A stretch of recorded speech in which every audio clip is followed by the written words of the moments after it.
Welcome to the 2019 Volume 1, Issue 1, Winter, Book Symposium, podcast edition of the Journal of Philosophy of Emotion, published April 4, 2025. All contents are protected under the Creative Commons, Attribution, Non-Commercial, No Derivatives, 4.0 International Deed. For citations, notes, and references, please refer to the printed articles at www.jpE.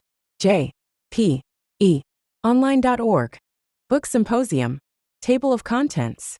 Furtak, Rick A. 2019. Précis. Knowing Emotions. Journal of Philosophy of Emotion 1, Number 1. 98 to 105. https //doi.org/10.33497/v1i1.42.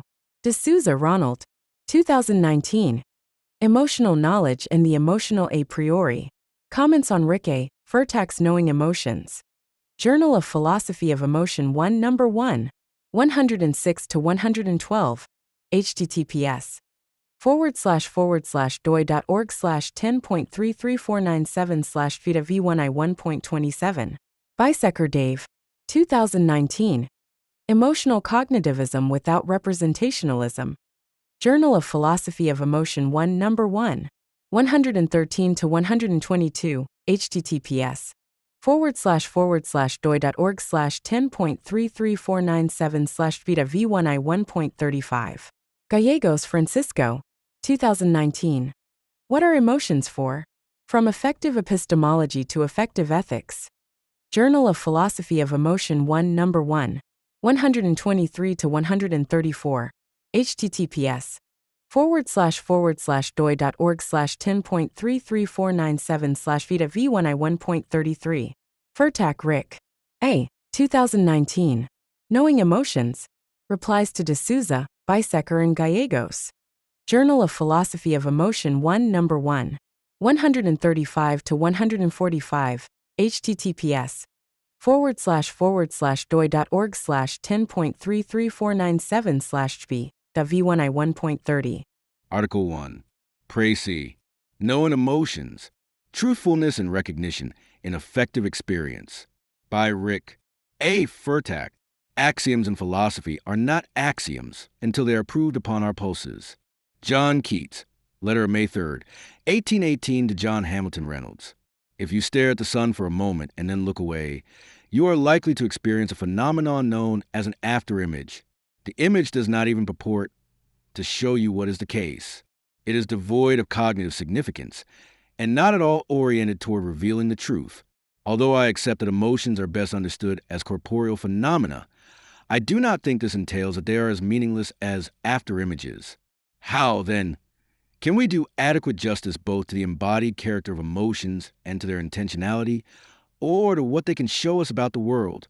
This is one way of stating the question, which is the starting point of my book, Knowing Emotions. If the heart does indeed have reasons of its own, which are unknowable through merely dispassionate rationality, then there must be something distinctive about emotions or affective awareness in general, which enables this mode of experience to aspire toward truthful disclosure. So how is this possible? In order for us to take our emotions seriously as potentially revealing significant truths, we need to address the claims of those who argue that we should not take them seriously. The main arguments used to cast doubt on the idea that emotions have epistemic import can be classified into two groups: those that appeal to empirical findings and those that make use of conceptual thought experiments. I deal with these in that order. First, some philosophers have pointed toward neuroscientific findings as evidence that emotions arise prior to higher cognitive activity. This is based upon a widely publicized extrapolation from research by Joseph Ledoux on startled rats. In his more recent work, however, Ledoux has repudiated this interpretation and stated his agreement with what he calls cognitive theories of emotion, such as those espoused by other neuroscientists like Edmund Rolls, 2014, Luis Pessoa, 2010, and Antonio Damasio, 1994, among others. An emerging consensus, then, would seem to indicate that fear, in fact, cannot occur only in virtue of activity in the lower, non-cognitive areas of the brain. This realization, however, has yet to receive much notice in the philosophy of emotion. Thus, I intend to provide a corrective against a common misconception. Turning to research from social psychology, including such classic studies as Stepper and Strack, 1993, and Strack, Martin, and Stepper, 1988, as well as more recent work such as Wagemakers et al., 2016, I conclude that physiological agitation is a necessary, although not sufficient, condition of affective arousal. Typically, the feeling of being in a particular bodily state is a crucial aspect of our emotional experience. This includes a sense of one's own facial expression, one's proprioceptive condition, one's pulse rate, whether or not one's skin is flushed, and so forth. The role played by all of this in human emotion is not accidental by any means, but must be included in any complete account. Yet if the felt occurrence of somatic conditions such as these could single-handedly induce an emotional response, that is, if a fear-like pattern of bodily commotion were able without any sense of danger to make a person afraid, then once again we might have reason to disassociate fear from any kind of intelligent activity. I think this would be a mistake. Taking on the sort of thought experiments intended to show that an emotion such as fear can persist despite our full awareness that what frightens us is harmless, I defend the claim that a person's feelings are seldom, if ever, entirely recalcitrant in the sense of simply not answering to reason.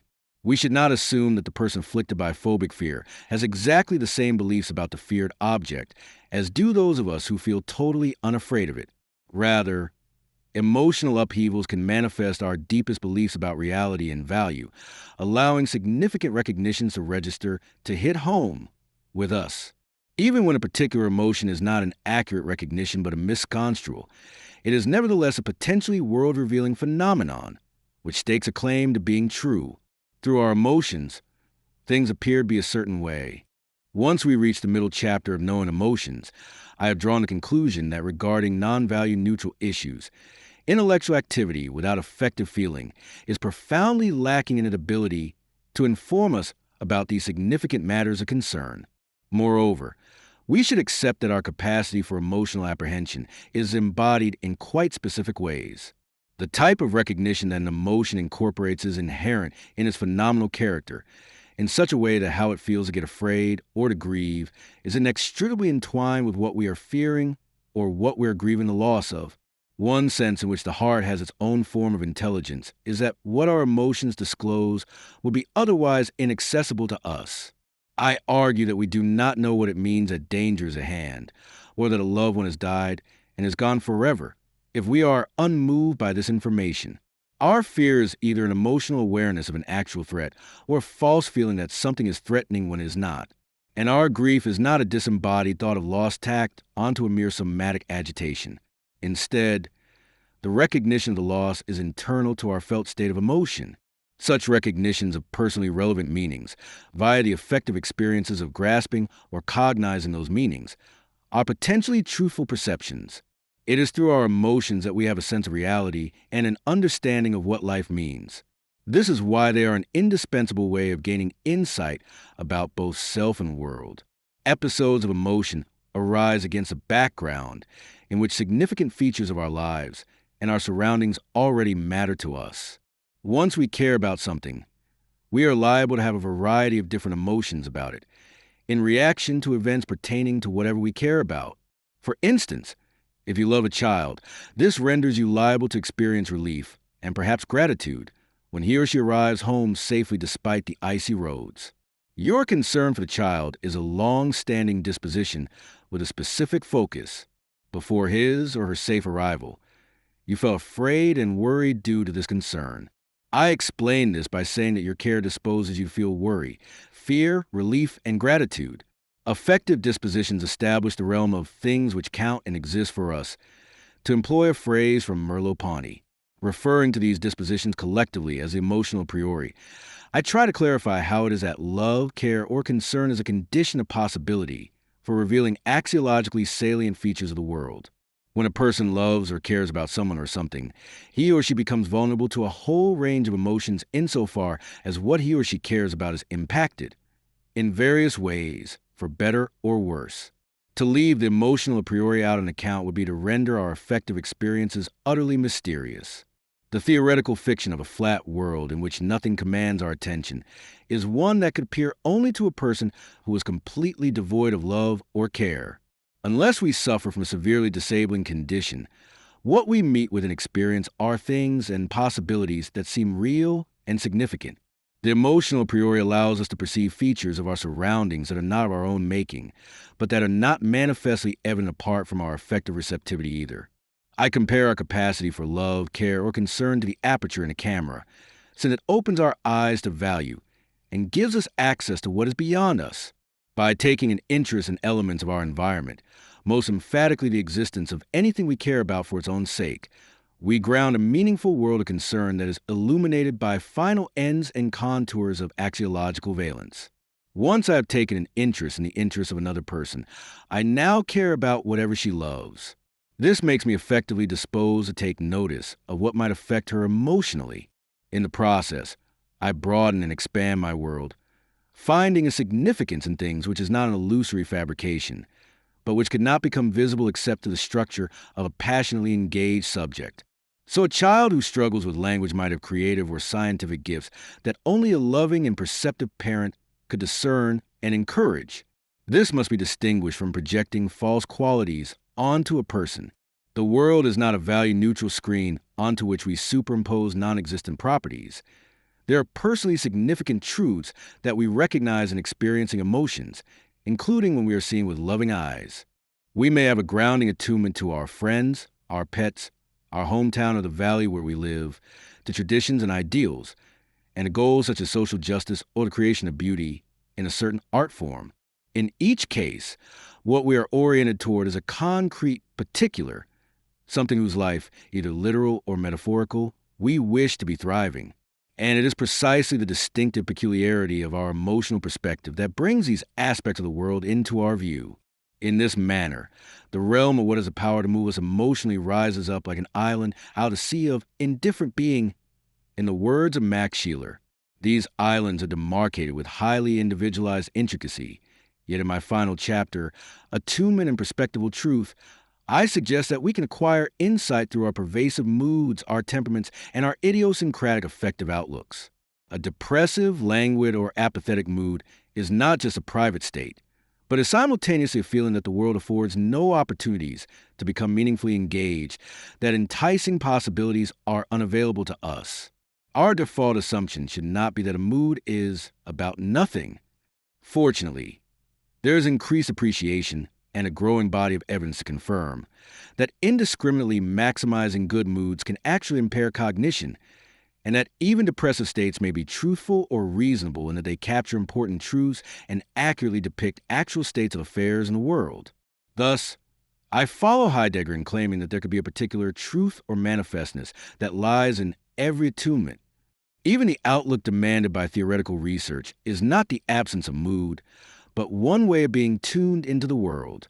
It is a pity to be trapped too exclusively in a depressive mood, because the way the world seems to us when we are depressed is not the only way it is, due to the multifaceted and pluralistic realm of value that we inhabit. Nietzsche famously remarks that a diversity of perspectives and effective interpretations are useful for knowledge. At any instant, an episode of emotion can erupt into our awareness, altering our mood and making us aware of another side of the truth. Right now, that to which we are attuned is part of a larger reality, glimpsed from a vantage point which itself is partial. There are more significant truths than could ever be known emotionally from one standpoint. When we speak about the realm of what is effectively recognized by any one specific person, what is at stake isn't just the world as it can be known by human beings universally, or as it appears to those within a particular society, for whom it will have culturally shared features. Instead, we must appreciate that the world apprehended by each of us in his or her distinct way is still recognizably the world, one in which we perceive from a specific angle and view things in a certain light. Each of us can know only so much of what is emotionally knowable, so a plurality of differing affective subjects is required in order to apprehend more facets of the many-sided world. I employ the notion of temperament to signify a person's entire affective standpoint, her concerns and way of caring, her characteristic attunements, as well as her manner of responding emotionally to particular situations. Our temperament never becomes an object that we can observe because it is that through which we look. It is disclosed in a way that the significance of our existence shows up for us emotionally. I conclude the book by claiming that our patterns of effective cognitions must always be open to revision and change, thereby making emotional truthfulness or authenticity into a regulative ideal, one toward which we must continuously strive. Article 2, Emotional Knowledge and Emotional A Priori. Comments on Rick. A. Furtak's Knowing Emotions by Ronald D'Souza. Furtak's book is an enjoyable read. For much of it, I found myself nodding in agreement. We all know that emotions involve physiological processes and somehow provide us with information both about ourselves and the world. But how? Furtak has set out to explain how those somatic agitations we feel when we are effectively moved might actually contribute to the ways that the emotions inform us about how things are a world of concern. 40. It is a worthy goal. In the following comments, I will raise no major objection to Furtak's main line of argument. My questions are essentially requests for clarification. They focus on three key expressions. First, the unified character of emotional agitation and intentionality. Second, the unique mode of cognition claimed for emotions. And third, the emotional a priori. Unified. Furtak repeatedly makes use of a word often favored by exponents of enactivism. The word is unified. It occurs first on pages 19 to 20. The somatic and the cognitive are not two utterly discrete components of emotion that are mysteriously joined or correlated. Rather, they are conceptually separable aspects of one unified response. The thought recurs on page 47. Emotions are unified experiences and not combinations of bodily agitation plus intentionality, on pages 54, 67, 73, 93, and citing the enactivist-activist column Betty, on page 169. What unified means, however, is to be gleaned only from its contraries, not two utterly discrete components, not agitation plus intentionality, not as hybrids, 52. But what is the difference between being conceptually separable and utterly discrete? In a single event, we may experience different properties. A farewell can be bittersweet. The bitterness and the sweetness are distinct and certainly conceptually separable, but perhaps not utterly discrete, not just bitterness plus sweetness. For in a unified experience of bitter sweetness, each modifies the other, much as a patch of color looks different next to different hues. But bitterness and sweetness relate to different aspects of the event. The sweetness is about the tenderness experienced in the farewell. The bitterness is an immediate prospect of separation. Are agitation and intentionality united like bitterness and sweetness? Probably not. The agitation and the intentionality are not just properties of a single event that happen to be simultaneously experienced. Emotions typically involve a felt sense of bodily agitation, 33, which agitation is inherently related to what it is about, 21. So perhaps what unifies them is that they collaborate on a single process, the unfolding of the story that is the emotion. What goes on in the brain of an emotional person is just one part of a larger story, 37. It still seems true, however, that the conceptually separable aspects of the unified experience make distinctive contributions to the process as a whole and deserve to be examined separately. So I'm still unclear about what the slogan unified experience excludes. Here is one way the agitation and the intentionality might be linked. Perhaps fear, as an apprehension of danger, causes, or essentially consists in, on some views of emotion, Scarantino 2014, an action tendency to flight or avoidance that would bring out how a given emotion-specific formal object both causally explains and justifies a given range of behavior, and suggests that the unity we seek derives from a functional coherence on emotional process. But it would be no reason to think the unified experience must be falsified by being analyzed into its components. Emotional knowing. A central doctrine of Furtak's book is announced early on and repeated passum. It is because what we come to know through our emotions could not be adequately grasped by any other means that the emotions embody a distinctive mode of cognition. 103. First, the because. Is it meant to express a logical entailment or a causal relation? Either way, it's not clear why a single object couldn't be grasped by distinct modes of cognition. I may learn about some recent event by reading the paper or by hearing about it on the radio. I might come to know that a cello is being played before me either by sight or by ear. Are those not different modes of knowing in the relevant sense? Why not? What counts as a mode of knowledge? And how should we identify the class of objects each mode provides? Although Furtak asserts that emotions are a distinct mode of apprehension, 74, providing exclusive access to otherwise inaccessible, 103, objects, he endorses a standard view of rational emotions as whose targets fit their formal object. Fear is apt, for example, if the thing feared is actually dangerous, 13. It follows that fear can be misplaced. An emotion can be evaluated in terms of its truthfulness, 83. If so, there must be some non-emotional way of assessing whether something is dangerous or not. If not, what could count against the fear's truthfulness? If any other mode of knowledge could apprehend only different objects, they can neither confirm nor refute the disclosure achieved by the emotion. That seems to cast doubt on the claim that fear affords any sort of exclusive knowledge of danger. But although unaware of any current agitation, I fear I may have missed Furtak's point. Let me try to make progress by looking at two models inspired by sensory faculties. First, sight and touch seem to exemplify distinct modes of cognition. They afford, respectively, knowledge of colors or of textures, inaccessible by any other means. But what is not otherwise disclosed by each sensory channel is merely what they feel like, not what they are. Many other objects are apprehended both by sight and touch. A bottle, say, or its position relative to a glass.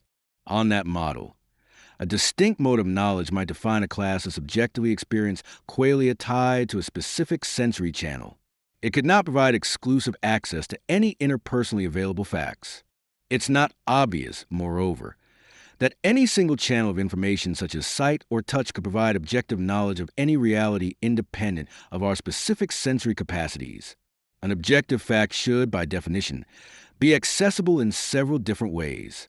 The consilience of different lines of evidence is widely viewed as a criterion of objective reality, Wilson, 1998.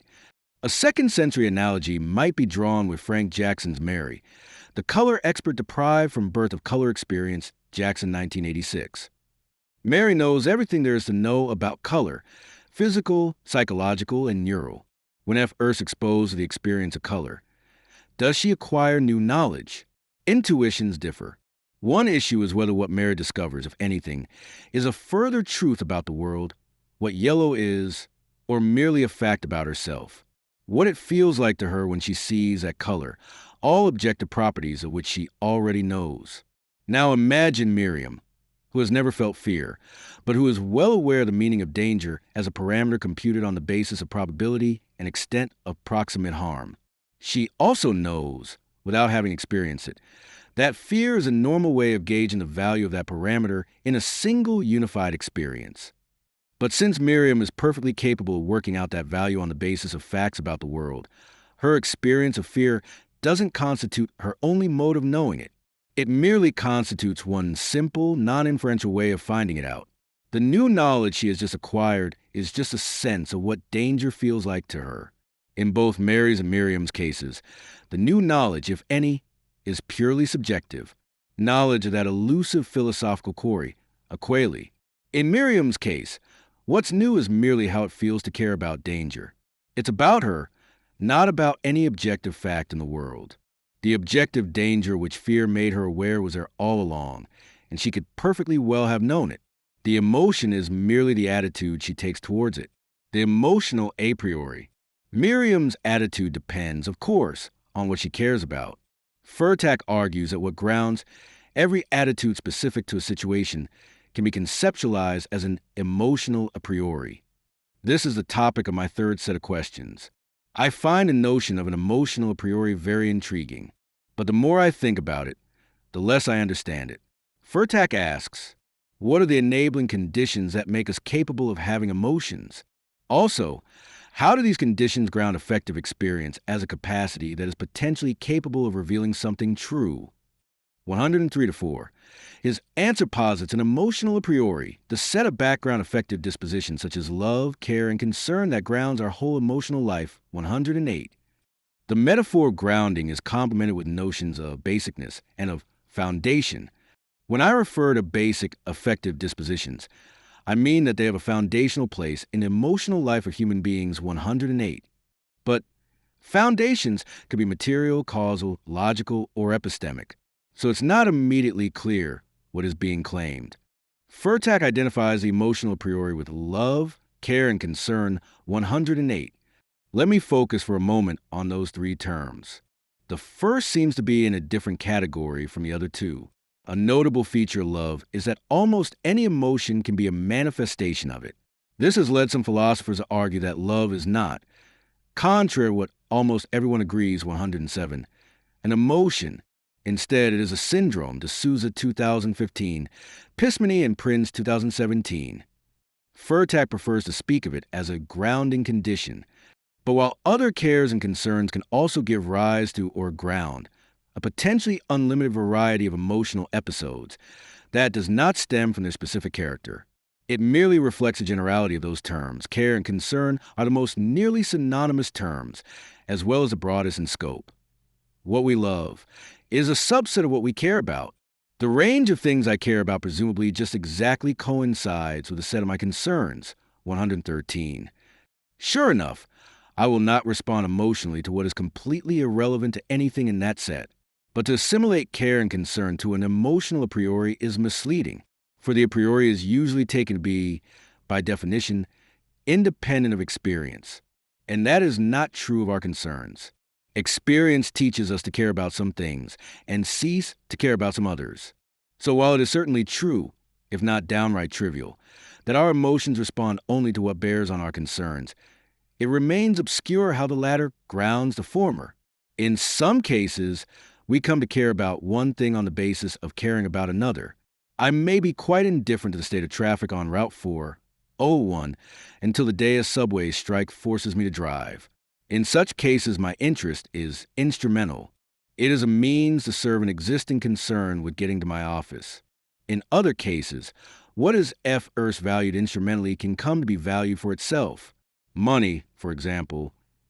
We can also come to value something intrinsically because it has activated our reward system, despite not figuring in any deliberation about what might be instrumentally relevant.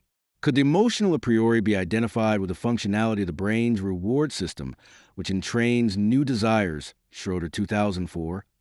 That might fit in with the idea that the emotional a priori is supposed to enable emotions rather than to be identified with any specific emotion. But again, I don't think this is Furtak's kind of grounding. Another approach might focus on our capacity to respond to basic needs, such as a capacity to feel pleasure and pain, or the needs represented by the 4Fs, or Panksepp's 4 primary emotional systems of coordinated physiological, hormonal, behavioral, and phenomenological activity, Panksepp 2000. But those sound too much like answers to a scientific question. Furtak seems concerned with a more metaphysical sort of grounding. Yet another approach might be inspired by the fact that when we attempt to justify or explain our emotions and desires, we construct chains that necessarily end in something we just want or just care about. Those are basic, in a sense analogous to that of Danto's basic actions, Danto 1965. Just as not everything we do can be done by doing something else, so not everything we want can be wanted for the sake of or as a means to something else. That doesn't mean they are inexplicable. Just that further explanations must appeal to a different layer of theory, such as the physiological or hormonal, that lacks the evaluative or normative import of emotional states. Though I would find this plausible, I again think it cannot be what Furtak has in mind, for he claims to view it as inexact to claim that either desires or goals are grounding conditions of our emotional responses, 117. I remain unpersuaded of that inexactitude, however. It is certainly true that our emotions relate to our concerns. But what are our concerns, if not those things we have desires and emotions about? In a trivial sense, anything we do or feel attests to the fact that we had a disposition, so to act or feel. But I can't see what light is shed by pausing in order of priority, logical, causal, or chronological, that places cares and concerns before any specific emotions and desires. Conclusion. Accordingly, I am unable to identify Furtak's emotional a priori with any of the interpretations of that phrase that I have been able to construct. Neither has he convinced me that emotions exclusively reveal or disclose facts about the world. To be sure, Emotions can tip us off about the state of our environment and often prepare us to act on what we know. But they don't bring us exclusive knowledge of anything objectively existing independently of our needs and desires. And while emotions do manifest attitudes, those attitudes need be neither prior nor posterior to concerns to which they relate. Article 3. Emotional Cognitivism Without Representationalism by Dave Bisecker. For those of us living lives that are even remotely human, one hardly needs to turn to proofs to manufacture illustrations of the themes that animate Rick Anthony Furtak's Knowing Emotions. Here's one which strikes a deeply personal note. While I'm out with her on a walk, I pause to let my old girl Siggy roll around in the grass. Seeing the obvious delight she takes in the activity, I too am filled with joy, and come to think about how important she has become to me, and also how I will grieve when she is no longer around. Though perhaps a little sentimental, there should be nothing unfamiliar about the case of emotional knowing just described. It is one of those mundane, everyday moments that, nevertheless, make life itself worth living, at least for somebody like me, if you are unable to comprehend it. Indeed, if you are unable to relate to it in any way whatsoever, then truly I weep for you. I would suspect that your humanity is somewhat diminished, whether due to physical or psychological trauma, an inability to synthesize just the right cocktail of neurotransmitters, or the bad luck to grow up in a wrong environment. Your capacity to enjoy a fully human life has been compromised. You need help, and I imagine the primary focus of this symposium would agree. But how are we best to understand the emotions, such as those spoken of in the foregoing vignette? Clearly, emotions form an integral part of our cognitive being. Any account of the emotions that drives a Cartesian, note the scare quotes, wedge between the emotional and the intellectual must be rejected. My perception of Siggy in the grass sparks my joy, which in turn leads to an awareness that she is a vital part of my being. Crucially, these connections are not just causal, they are justificatory as well. My joy is rationally permitted by witnessing hers, and that joy in turn justifies my belief that she is now significant to me. Indeed, without a substantial body of such effective engagement, I could not reasonably come to have such a thought at all. Thus, I find myself in broad agreement with one of Furtak's central claims.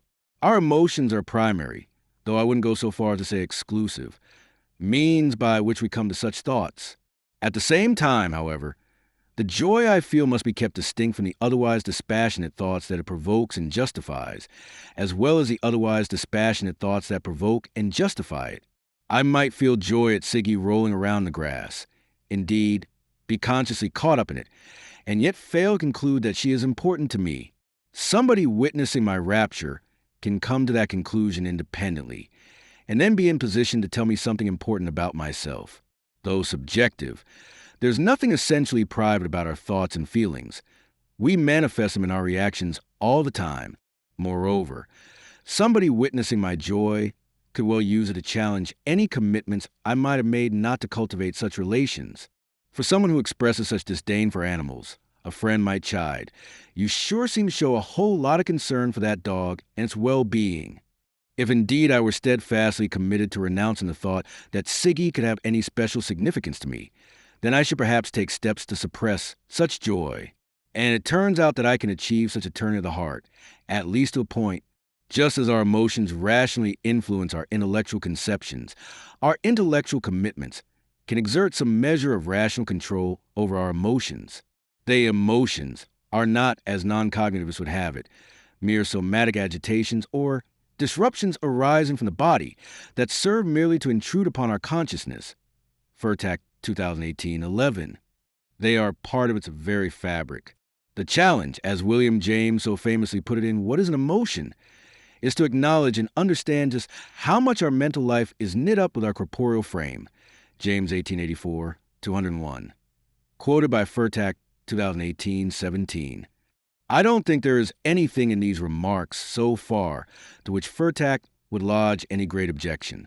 Indeed, these are just the sorts of observations that motivate the bulk of his broadly cognitivist account of the emotions, which stresses the degree to which our emotional and cognitive lives are intertwined or inextricably related to one another. 82. If there are any significant further pieces that go missing in the short description of my emotional entanglement with Siggy, then I would like to hear them. For I worry that Furtak presents us with an account that overstates the connection between emotional states and the contents of the thoughts to which they are rationally connected. Furtak's expressed aim is to find some sort of middle ground that acknowledges both the cognitive and corporeal dimensions of our emotional involvement.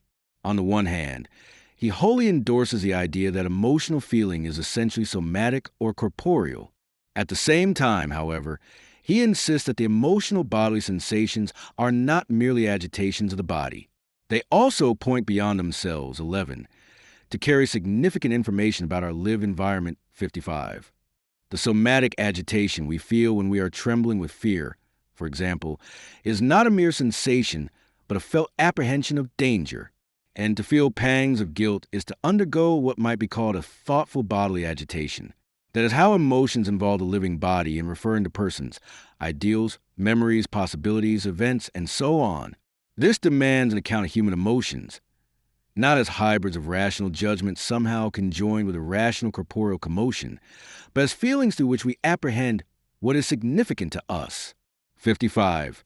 It is this crucial feature of affective experience which Furtak stresses has unfortunately been left out of most accounts, 45. Indeed, this insistence upon the intentionality of our emotions is particularly strident. As Furtak sees it, our emotions reveal to us aspects of reality that are wholly unavailable without emotional engagement. Emotions constitute a distinctive means of apprehension, in which something comes to be realized or perceived that could not become known in any other way, 74. Specifically, only by means of emotional engagement do we perceive meaning in life. By them alone are we capable of recognizing the value or significance of anything whatsoever, 3. Furtak, thus, characterizes emotions as perceptions of significance, 82, emphasis mine. To become passionately agitated is to have one's attention drawn to something that is experienced as axiologically prominent, 76. It is at this stage that Furtak tells us that in order for us to acknowledge that human emotions are not irrational disturbances, but potentially truth-revealing phenomena, our account of cognition may need to be broadened, 74. I would agree with this assessment that the proper integration of the emotional and the dispassionately intellectual will force a revision in the traditional conception of cognition. However, I would question the manner in which Furtak pursues this strategy. Furtak's move is to expand the range of states that can be said to have intentional content to include somatic feelings, and also to expand the range of intentional contents that may so be felt.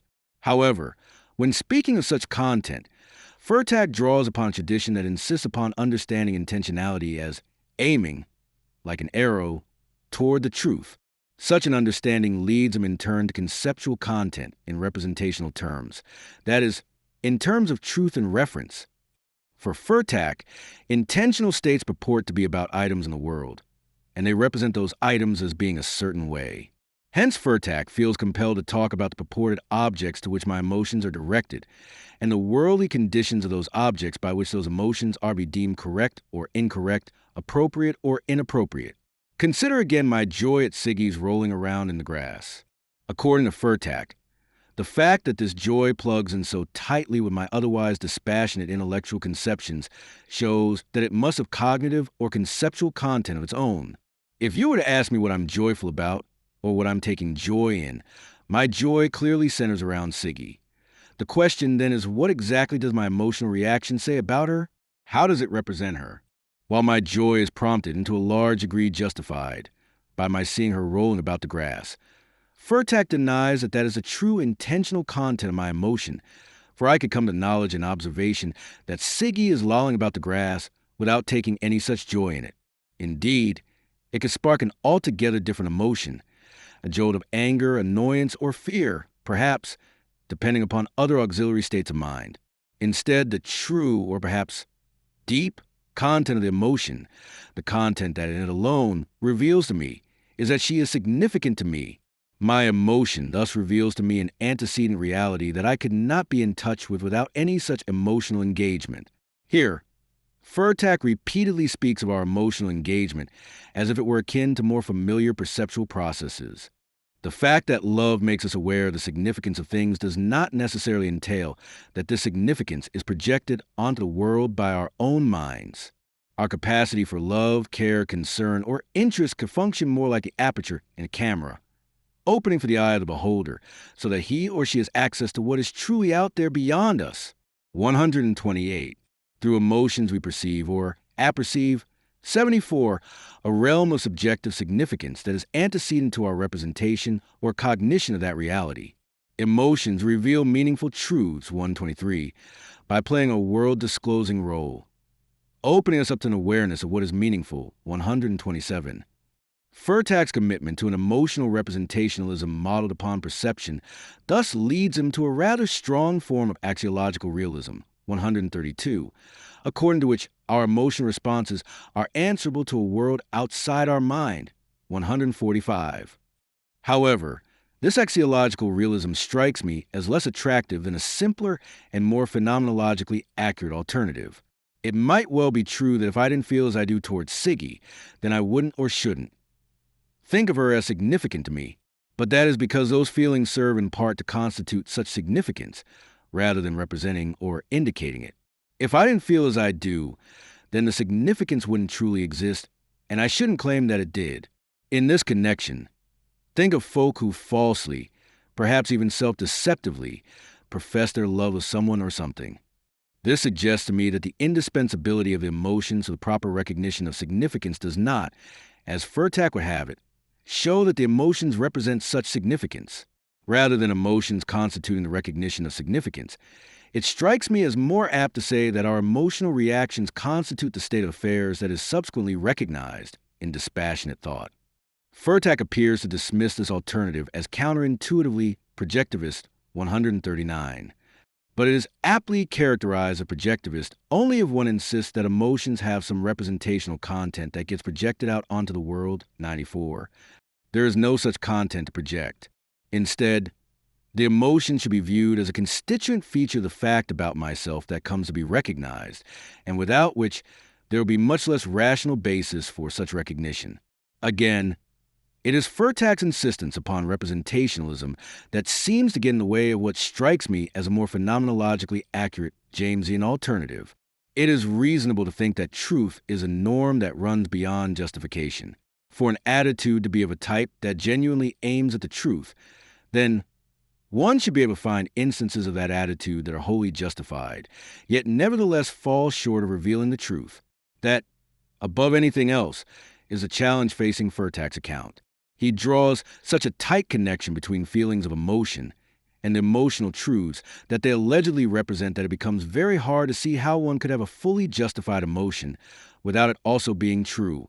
Rather than meeting this challenge head-on, I would contend that the revision to our conception of cognition that the emotions demand is not one of expanding the range of states that can be said to have intentional content which aims at the truth.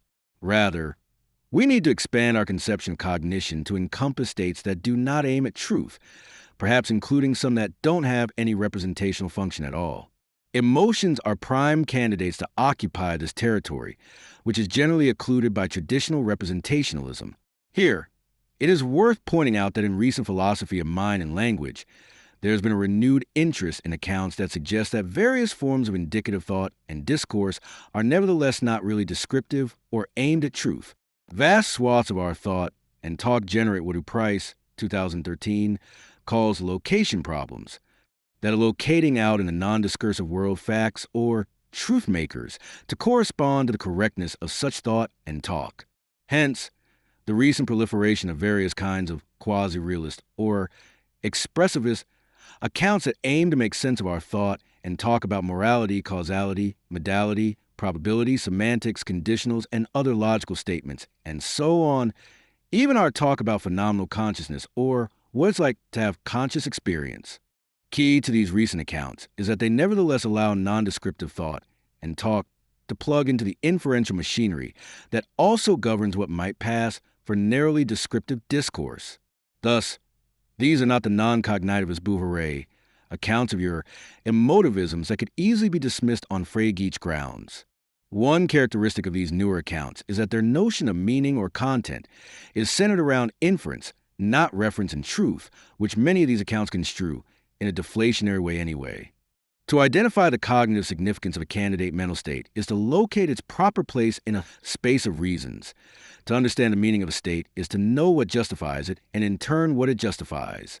My joy, for example, is justified by my seeing Siggy roll around the grass, and it in turn justifies thoughts of how significant she is to me.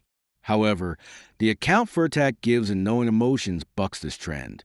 Encountering his own location problem for the alleged contents of our emotions, he casts about for the various truth makers for an individual's joy, rage, and other emotional engagements, eventually concluding that we must think about the human world as having properties that cannot be identified apart from our affective responses. 94. However, I wonder why this recent work in expressivism wouldn't just go to show how we could responsibly avoid such an endeavor altogether. And so, I wonder why we shouldn't simply pursue an expressivist account of emotions, treating them as cognitive events in their own right alongside other sorts of non-truth-aiming expressions amenable for such treatment. Indeed, it would seem to me that emotional states should serve as a prime example of experiential states that, while not themselves narrowly descriptive or truth-evaluable, nevertheless still belongs in our inferential economy. In this respect, emotions can emerge, alongside perceptual experience, perhaps, as a possible source of liberation from the ongoing tyranny of the Davidsonian dictum that only a belief can justify a belief. In short, then, much of the same considerations that drive Furtak's account lead me instead to recommend what could cheekily be called a cognitivist emotivism for the emotions. After all, what would be more natural as an account for the emotions than emotivism? While the moral emotivists of the early to mid 20th century had an insight when they likened and even identified moral expressions to emotional ones, and that both are at root non-descriptive, they underplayed the extent to which our emotional outbursts are, like our vocal outbursts, integrated into our inferential practices and are, thus, subject to rational control. They should have seen their way through to a non-descriptivism that is nevertheless cognitivist. Let me close by calling attention to a curious example from a prominent early proponent of the sorts of expressivism I've been lauding, but who otherwise isn't known for much of any work on the emotions. In Section 2 of Language as Thought and as Communication, Wilfrid Sellers, 1969, identifies what has always struck me as a very odd example or rule to which he claims we are subject. One ought to feel sympathy for the bereaved. Sellers' point is that insofar as it is weird to think of feeling sympathy as an action, there must be rules, which he calls rules of conformity, that do not specify what one ought to do, but rather how one ought to be. When Siggy is gone, it is reasonable for me to expect those who claim to be close to me to feel sympathy and not just exhibit forbearance. Sellers' ultimate aim is to show how rules for linguistic and intellectual activity come to us initially as rules of conformity and not action, and that it is primarily up to others in our rule-abiding communities to ensure our conformity to these rules. For our purposes, however, the thing that is so interesting about the example is what it reveals about our feelings, including the emotions. For Sellers clearly believes that our feelings are not just bodily eruptions that intrude upon our consciousness. Though to some degree primordial and involuntary, they nevertheless can and need to be brought under rational control and geared into the rest of our norm-governed social practices, including especially our cognitive activity. In that respect, Sellers is on the same page as Furtak. It's just that the Sellersian doesn't think we thus need to see emotions, as thereby aiming at accurately portraying any independent realm of axiological truth. Article 4. What are emotions for? From Effective Epistemology to Effective Ethics, by Francisco Gallegos. In Knowing Emotions, Truthfulness and Recognition in Effective Experiences, Rick Furtak defends a bold thesis that emotions are indispensable to our capacity to recognize the importance of the things we encounter. Emotions, he says, embody a kind of understanding that is accessible to us only by means of our effective experience. Specifically, it is only through the emotions that we are capable of recognizing the value or significance of anything whatsoever. Furtak, 2018-3. Yet although the book presents a lively discussion of the recognitive capacity of emotions, it does not offer a clear explanation of what exactly it would mean for an emotional response to get things right, as opposed to being mistaken or off target, nor does it provide any criteria for adjudicating the fittingness of a given emotional response. The reader may thus be left to wonder, What does it mean for an emotion to successfully recognize something about a given situation? And how we ought to determine whether a given emotional response is fitting or a cognitive. In what follows, I present an exploratory interpretation of Furtak's project that fills this apparent gap in his account. I argue that while Furtak does not provide and does not aim to provide guidance for determining whether a given emotion is accurate with regard to how it construes its object, we can clarify and enrich the concept of emotional recognition in ways that are suggested by and compatible with Furtak's discussion of affective epistemology. According to conception offered here, emotional recognition, i.e., the success of emotion in recognizing real features of the world, can not only be evaluated with regard to the accuracy of the emotional response in question, but can also be assessed along three dimensions that I call specificity, depth, and balance. If this turns out to be a helpful way of thinking about emotional recognition, it suggests that emotions not only aim for the truthful recognition of reality in a strictly epistemological sense. In addition, emotions implicitly point us toward a quasi-ethical ideal of responding emotionally to what we encounter in ways that are specific, deep, and balanced. As we will see, however, this ideal of emotional responsiveness is fraught. Emotional recognition and accuracy. In knowing emotions, Furtak is determined to show that emotions can constitute a form of knowing. He hopes to rescue emotions from the all-too-common attitude that emotions are inherently misleading and distorting, and that genuine knowledge belongs to those with stoically cool heads. And so, he consistently defends emotions from claims that they are irrational and tend to lead us to construe situations in inaccurate ways. In this spirit, Furtak picks apart some of the stock examples of so-called recalcitrant emotions and phobias, such as being afraid of flying despite knowing that planes are safer than cars, arguing that such fears are, in fact, rationally responsive to real dangers. After all, planes can and do crash, Furtak 2018, 54FF. Likewise, in his discussion of the view that moods have no intentional object, i.e., that moods are not about anything, or are merely somatic, Furtak argues that in most cases moods are in fact attuned to real features of the situation, and he concludes that the burden of proof should be on the skeptic. That a mood is about nothing should not be our default assumption, he says. Instead, we ought to assume that moods are a cognitive, Furtak 2018, 169. In his enthusiasm for revealing the epistemic value of emotions, however, Furtak avoids addressing the ways that emotions can be misleading, and he uses words like recognize and discover without giving much consideration to the fact that they are success terms. You can only be said to have recognized Antonio Banderas in the crowd if the individual in question really is Antonio Banderas. Because the text has little interest in exploring the possibility of emotional error, readers are left to remind themselves that when Furtak writes sentences like, emotions embody a kind of understanding, he must mean that emotions can sometimes embody a kind of understanding. Nevertheless, I believe there are resources in the text for constructing a clearer and richer account of emotional recognition. Let us begin by considering the question of the intentional object of emotions. What are emotions directed toward on Furtak's view? What is it exactly that emotions are supposed to be able to recognize? Although Furtak does not provide an explicit statement of his view of the intentional object of emotions, he argues that in experiencing emotion, we thereby become aware of how something is meaningful or significant to us, i.e., we become aware of how that thing might be meaningful or significant to us if our emotional response to is fitting. Furtak 2018-82. In one passage, Furtak articulates his view this way. In what we see and in how it appears to us, features of the world are discovered, might be discovered, through our emotions. Every time we walk down the street, look at the news headlines, or enter the grocery store, our consciousness is drawn toward whatever seems to be significantly dangerous, calming, or wonderful. The stray dog approaching us, or a report of a political tension that is eased, or sunlight from behind a cloud that suddenly illuminates the contours of the canyon in which we are hiking. Furtak 2018-111F. Such passages suggest that on Furtak's view, emotions are directed toward the evaluated properties of things, items, people, events, situations, etc., such as the dangerousness of the stray dog, the relieving quality of the news report, and wonderfulness of the breaking sunlight, described in the passage above. To explain, consider that things have both non-evaluated properties and evaluated properties.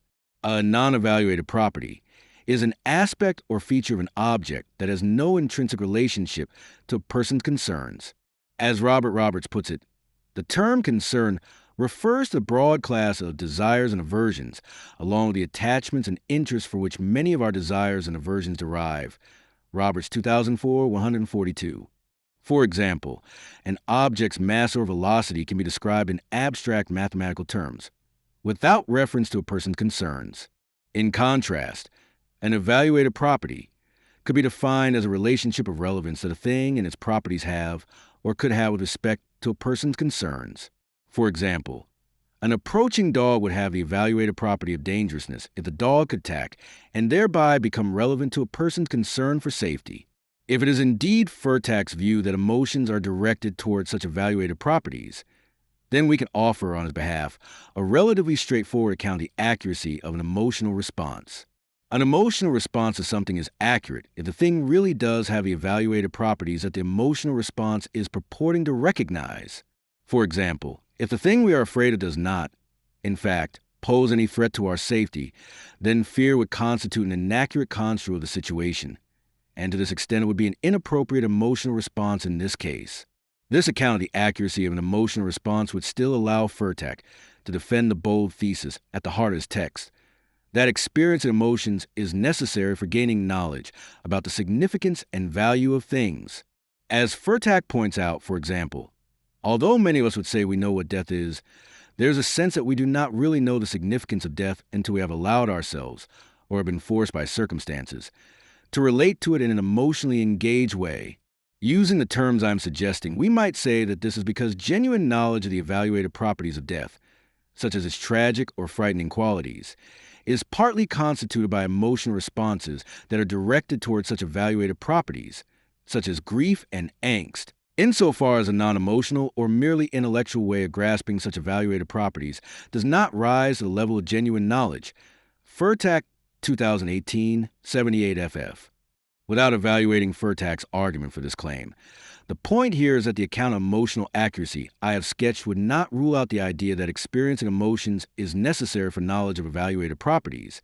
It merely clarifies that experiencing emotions is not sufficient for such knowledge.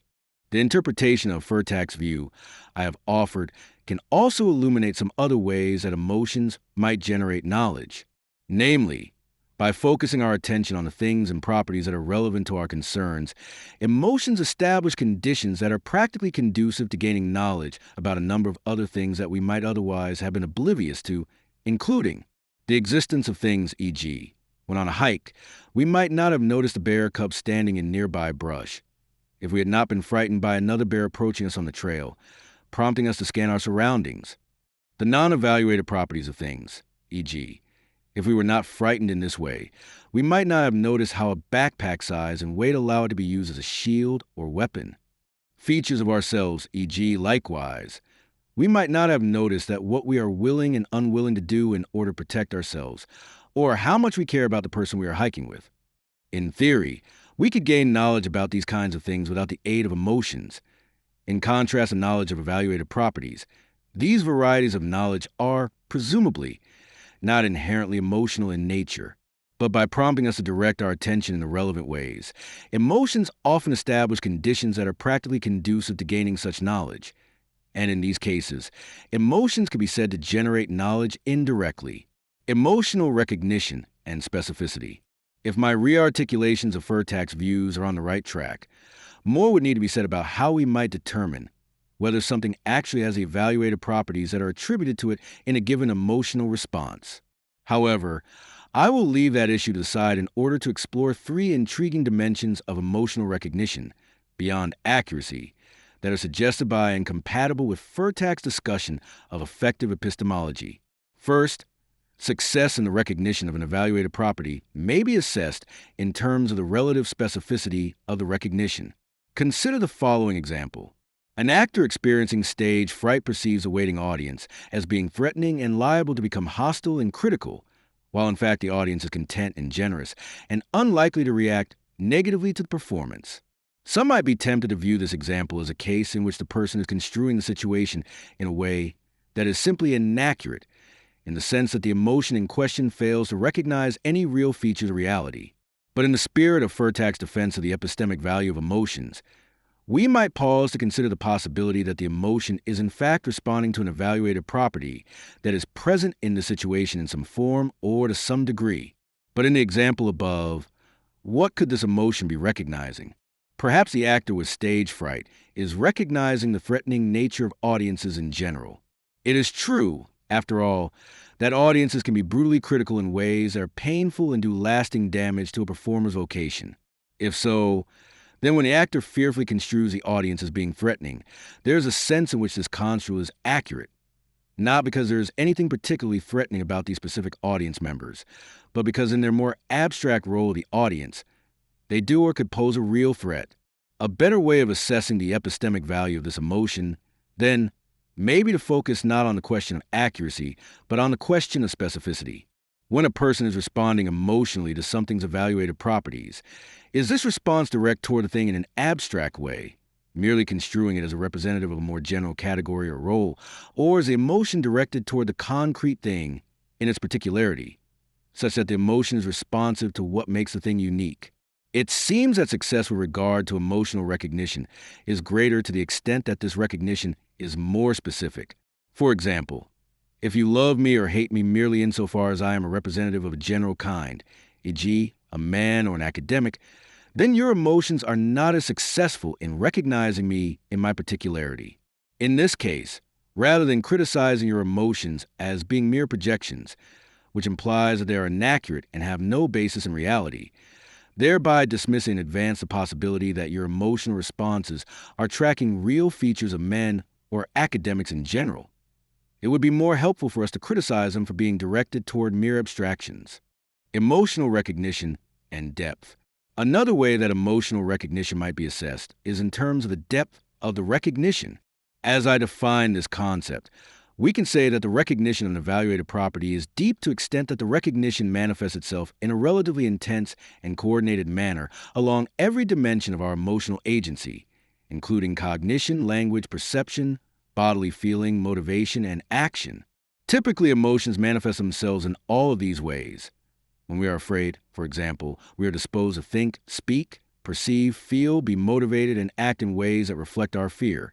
But in many cases, emotions do not manifest themselves along all of these dimensions with equal intensity, and in some cases, some of these dimensions are absent altogether. Point one, for example. We may cognitively and linguistically assent to a proposition such as, I am in danger, without feeling fear or being motivated to respond in the relevant way.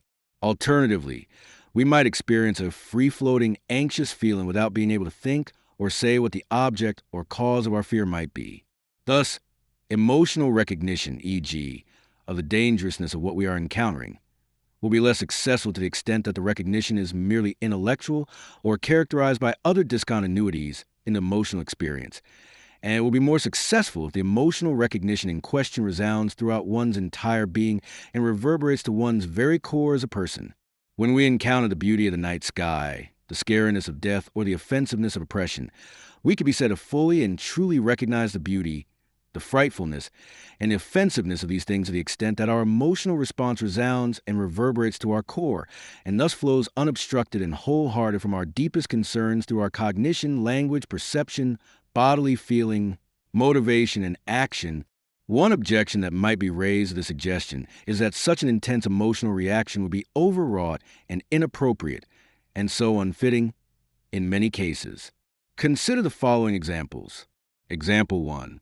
When at a restaurant, I am fairly hungry and find it annoying that I have had to wait for 10 minutes longer than expected to receive my order.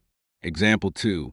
When at a park, I sit on the grass to enjoy the sunny day, but the grass is damp, and I find it somewhat unpleasant for my pants to be wet. What is required to fully and truly recognize the annoyingness of having to wait for food or the unpleasantness of wet pants? Given the fact that these evaluated properties do not seem very important, it seems that it would be inappropriate to give oneself over to a passionate emotional response to these aspects of the situation. For example, by yelling at the waiter or bawling about our pants being wet as a toddler might do. In response to this objection, I would agree that there might be reasons not to act out in inappropriate ways in response to our recognition of the evaluated properties in question. Nonetheless, it does seem that in order to fully and truly recognize what is annoying or unpleasant about these things, we need to allow ourselves to respond emotionally to them in a wholehearted way. I have in mind here teachings about mindfulness in the Buddhist tradition, where we are encouraged to open ourselves up fully to our experiences, even when they are unpleasant, and to let go of our resistance to what is showing up for us. If we were to attempt this kind of mindful contemplation of the annoyingness of waiting and the unpleasantness of wet pants, we may very well report that the exercise allowed us to know these qualities much better.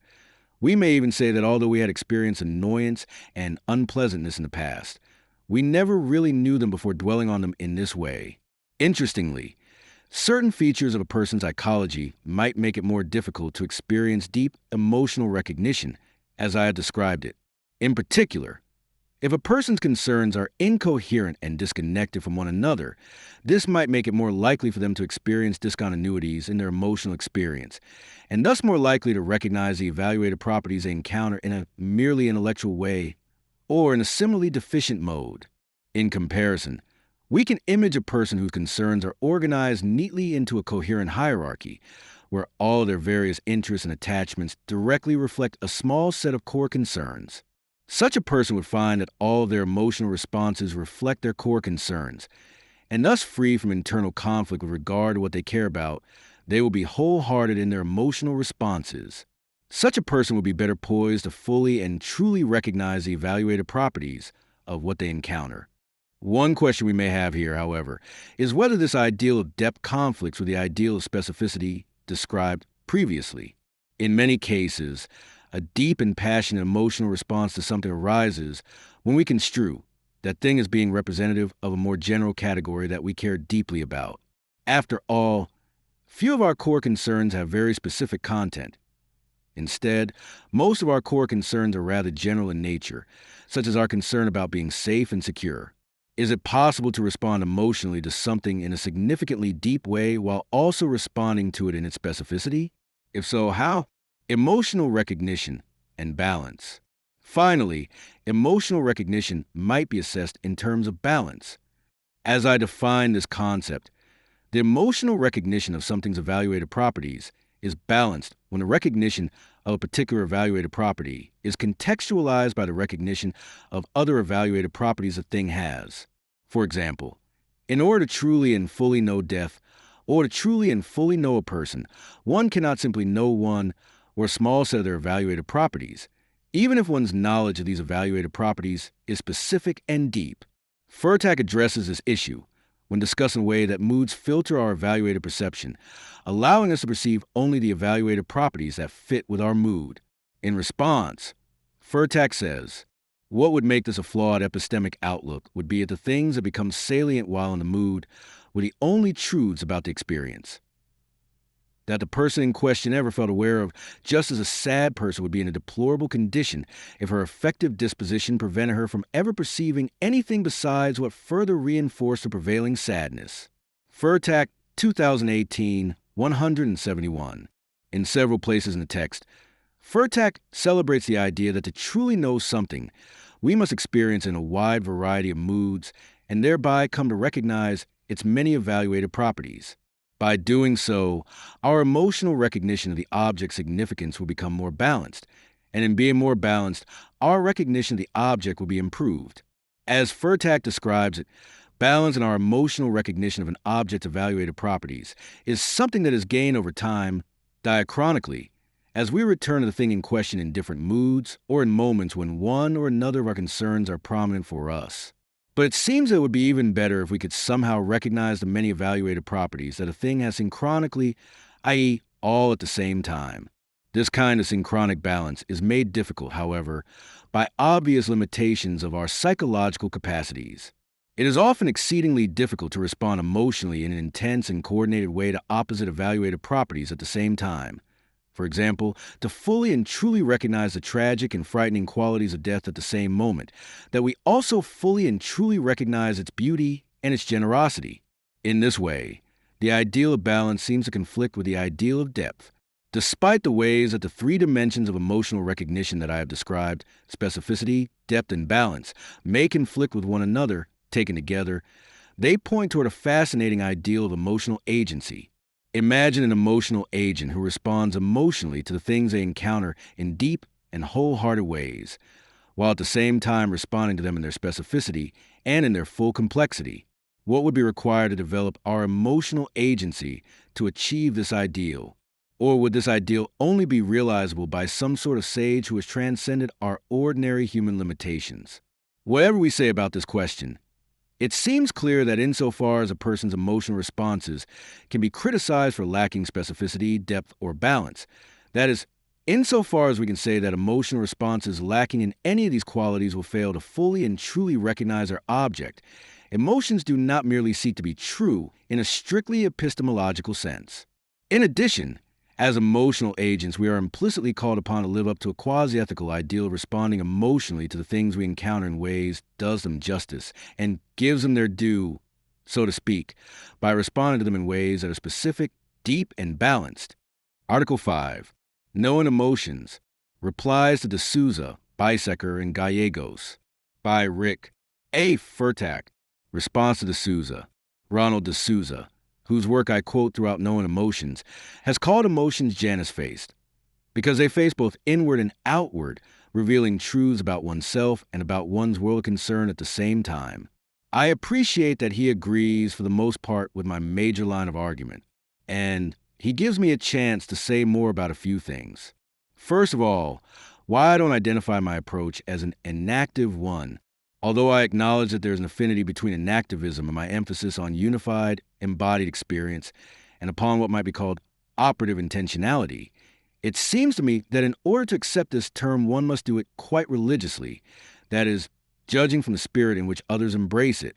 D'Souza mentions, for instance, the enactivist activist Giovanna Colombetti, who in her book The Feeling Body, Colombetti 2014, seems to preface nearly every claim with a phrase, from an enactive standpoint.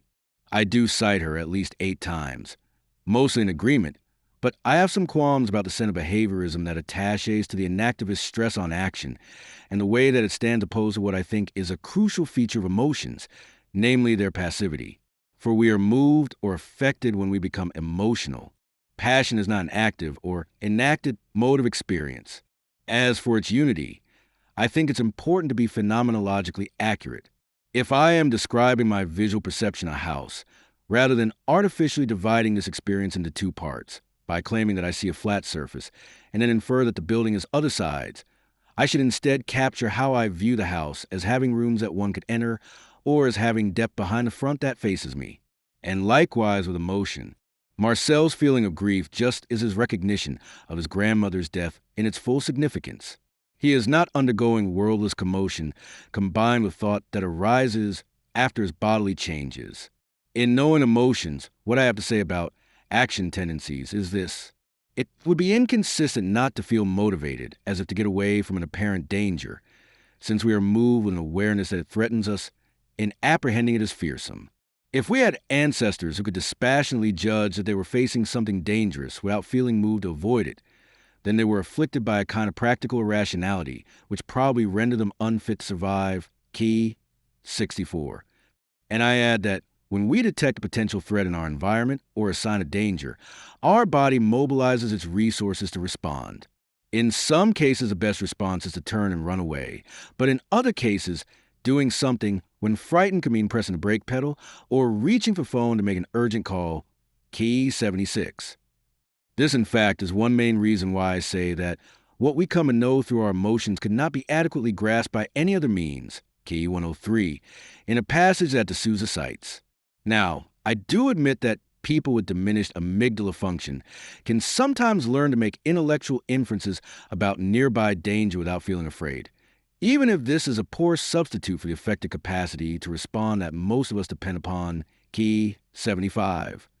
Yet I note that there is much evidence which indicates that a deficiency of emotional feeling can be severely incapacitating. Key 119. Marcel's awareness of what it means that his beloved grandmother is dead is born in the instant that he is powerfully moved with grief. He may be akin to Frank Jackson's Mary, Jackson 1986, in that he now knows what it's like to grieve, but more importantly in this moment, he knows that he has lost someone who was precious to him. What he feels is very much about the world. It is not a mere interstate, nor did he know perfectly well beforehand the significance of her death. He only sort of knew it. Again, the intentional content of an affective experience cannot be disentangled from how it feels. Read Key 85. If you tell me a funny story, and I flatly reply that I find it amusing but am not amused, then my statement is undermined by what I do not feel. Read Key 93. Likewise, to find a work of art moving is nothing other than to feel moved by it. Now, the portion of de Sousa's comments that I want to dwell upon the most is what he says, and asks about my concept of the emotional a priori, for I am well aware that this is a notion that ought to be developed further. What do I mean in describing love, care, and concern, as well as interest, as affective dispositions that have a foundational place, Key 108, in our emotional life? Mainly that they are in place prior to the experience of emotional episodes. As I say when I am introducing the notion of the emotional a priori in the 5th chapter of Knowing Emotions, only if we already care about the life and well-being of a person, whether oneself or another, are we disposed to react with fear when that person is threatened. K 112. Our care establishes a framework within which the potential threat has meaning and relevance. It is presupposed as a background in terms of which our fear arises and makes sense, and without which it would not be intelligible.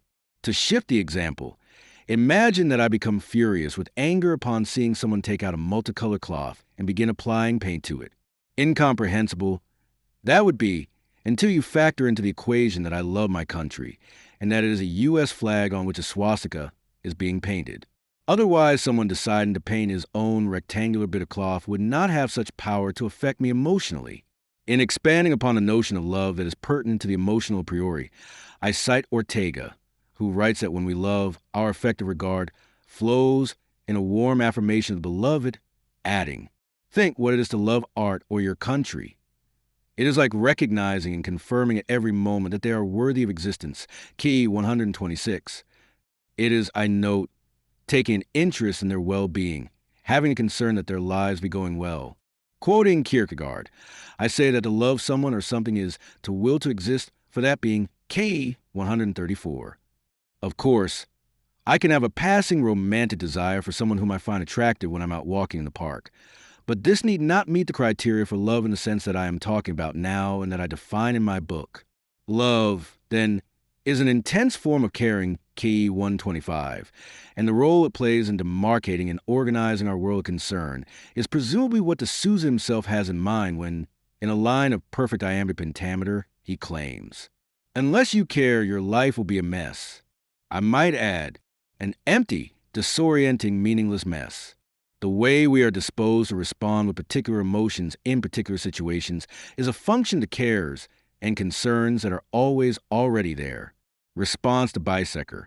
David Bisecker volunteers an evidently more plain example of emotional knowing. So in comparison with that, let's take a look at one of multiple examples from proofs that I use, indeed the one on which I rely the most. I actually think this narrative and Bisecker's have a common thread, as I will explain in a moment. Some time after his grandmother's death, the narrator of Proust's novel returns to a vacation spot where he had customarily stayed in a room next to hers. Making a familiar corporeal gesture, he leans forward and begins removing his boots. Then all of a sudden, he is inundated with emotion. I was shaken with sobs. Tears streamed from my eyes. It was only at that moment, more than a year after her burial, because of the anachronism which so often prevents a calendar of facts from corresponding to the calendar of feelings, that I became conscious that she was dead. It is important that in a sense the narrator had already learned of his grandmother's death a while back. Here, a significant fact existed prior to being recognized through the character's emotion. Thus, the significance was not constituted by Marcel's emotion of grief.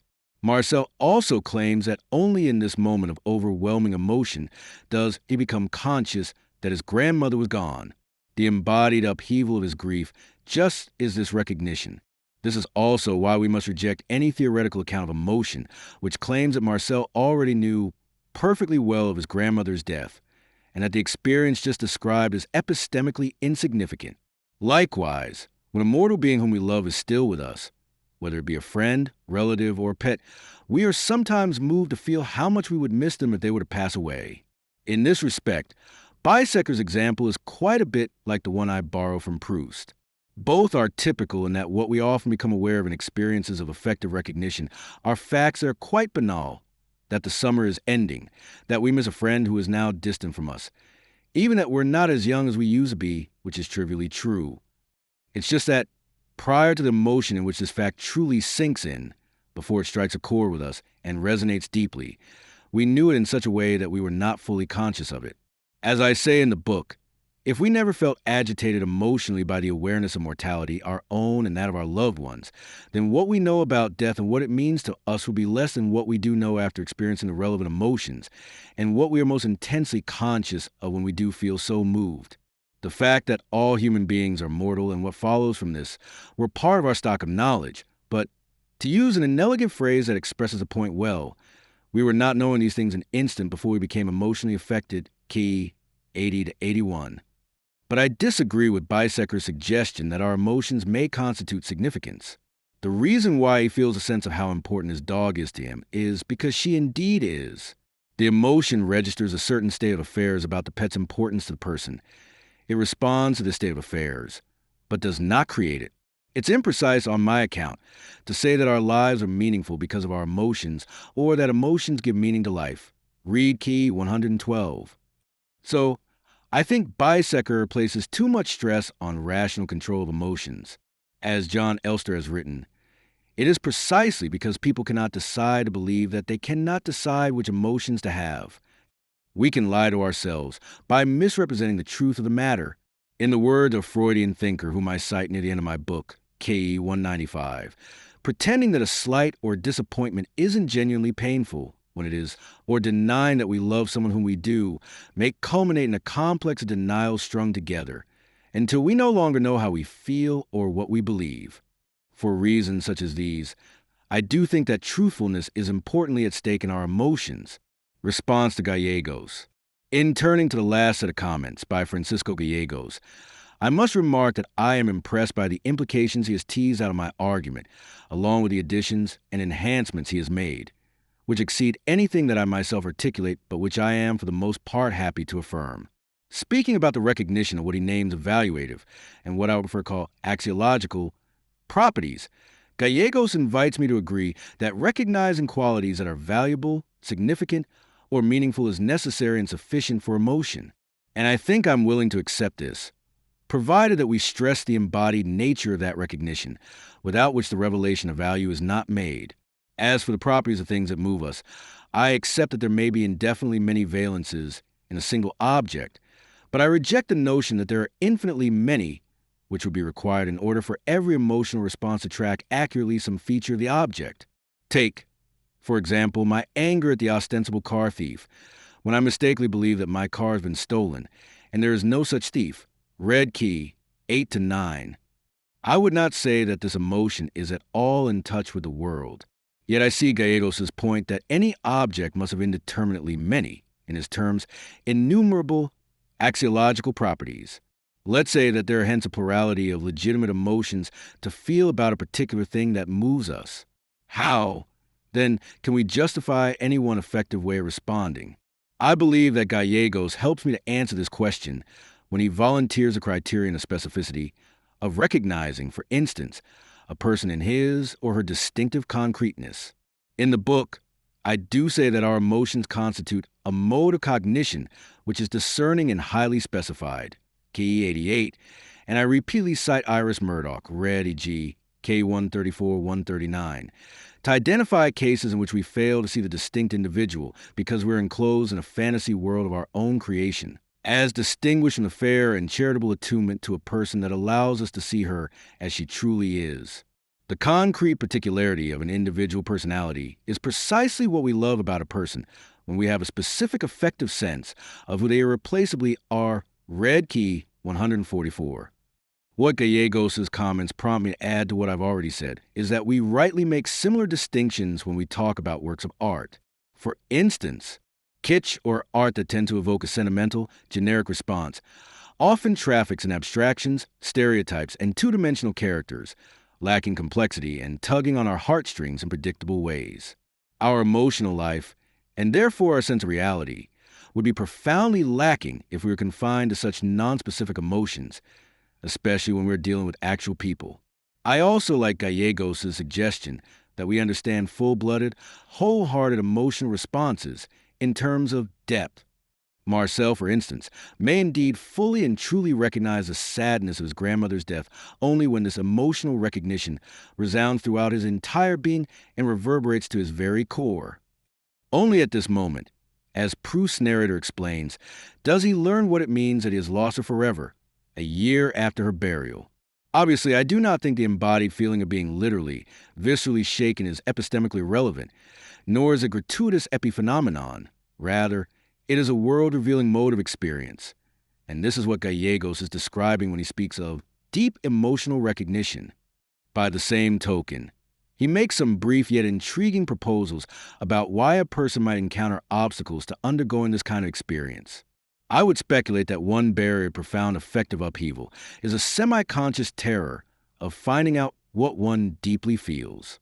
Call this a dread of one's own emotions, 17, and of what they might reveal. Finally, Gallegos points out that I continually put forward the idea that to know something truly, we must experience in a variety of moods and from diverse affective standpoints, thereby coming to recognize all of its axiological facets. The multifaceted world of value in which we are emotionally involved, which is emphatically not a neutral realm from which we are passionlessly detached, seems to demand a multitude of emotional angles of approach.